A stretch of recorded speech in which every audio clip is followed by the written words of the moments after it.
203 অনেক ঝগড়া করতো। লিটারেলি কোনোদিন আমাদের 203-এর ঝগড়া হয় না। আখিকে কোনো ভিডিওতে কোনো লাইভে বলতে দেখছো যে হ্যাঁ তিশার সাথে আমার ঝগড়া হয়েছিল? কখনো হয় নাই। আহাদের ছোট স্ত্রী আকি হঠাৎ করেই বাড়ি ছেড়ে চলে যাওয়ার ঘটনা ঘিরে শুরু হয়েছে নানা জল্পনা। অনেকেই বলছেন আকি নাকি আহাদের অন্য স্ত্রী তিশার সঙ্গে ঝগড়া করে না বলে চলে গেছেন। তবে এবার এ বিষয়ে মুখ খুলেছেন তিশা নিজেই। তিশা জানান, আকির অভিযোগ অনুযায়ী কেউ বলেছে সে না বলে চলে গেছে, কিন্তু তিশা বলছেন, আমি ওর মাকে নিজেই কল দিয়েছি।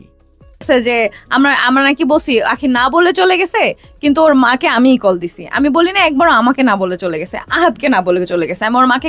তিশা আরও বলেন, আকি এর আগেও একাধিকবার চলে যেতে চেয়েছিল, কিন্তু তিশাই তাকে বারবার বুঝিয়ে ফিরিয়ে এনেছেন। ফোন থেকেই ও চলে যায় চলে যায় চলে যায়, ও থাকবে না থাকবে না। আমি কেন মারিয়ার ফোনটা আনছে এটা বলছি দেখে। একদিন রাত ৩টায় আকি চলে যেতে চেয়েছিল, তখনও তিশা তাকে থামান। কিন্তু পরবর্তীতে ঝগড়ার সময় আকি বলেন, তুই আমারে আটকিয়েছিস, না হলে আমি চলে যেতাম। সব তোর জন্য হয়েছে। সেই কারণেই এবার তিশা বলেন, যেহেতু তোর ফ্যামিলির কাছেই যাচ্ছিস, তাহলে তাদেরই বল আসতে। আমি তো শুধু বলেছি রাত ৯টা বাজে, একা কেন যাবি? তোর মা আর আহাদ আসুক, তারপর যা। তিশার অভিযোগ, আখির মা আহাদ আসার আগেই মেয়েকে নিয়ে চলে যান। বিষয়টি ঘিরে সৃষ্টি হয়েছে বিভ্রান্তি। তবে তিশার বক্তব্য অনুযায়ী আখির চলে যাওয়া ছিল পারিবারিক পরামর্শ ও নিরাপত্তার খাতিরেই নিয়ন্ত্রিত হওয়ার কথা, কিন্তু সেটি শেষ পর্যন্ত হয়নি।